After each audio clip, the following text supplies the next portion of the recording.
What's up guys? In this tutorial, I will show you how to automatically enter the date and time in Microsoft Excel every time you enter or update data in a cell. This feature is incredibly useful for tracking changes or entries in real time, especially in logs or time-sensitive data sheets. Start with a blank workbook where you plan to input data. Let's assume you want to enter data in column A and wish the corresponding date and time to automatically appear in column B. To set this up, ensure your Excel settings will accommodate this functionality. Click on the File tab, then navigate to Options and go to the Formula section in the pop-up window that opens. Here, you need to check the Enable Interactive Calculation option that best suits dynamic data entry. Make sure this is checked and confirm by clicking OK.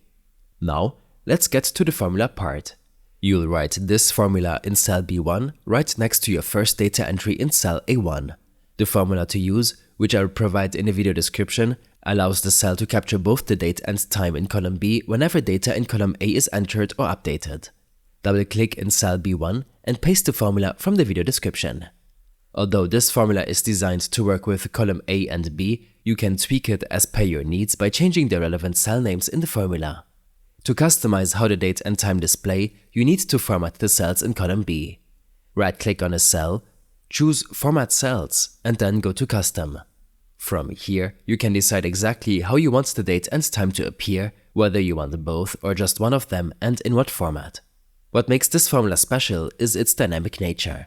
When you input or change data in cell A1, say typing hello, and then press Enter, cell B1 will automatically update to show the current date and time. If you later go back to update cell A1, cell B1 will refresh to show the new date and time of this last change, providing a real-time timestamp of your entries. This approach ensures that every piece of data you enter or modify is automatically timestamped, making it ideal for tracking changes or time without any additional steps. I hope this helped you out. Leave a comment if you have any questions and see you in the next one.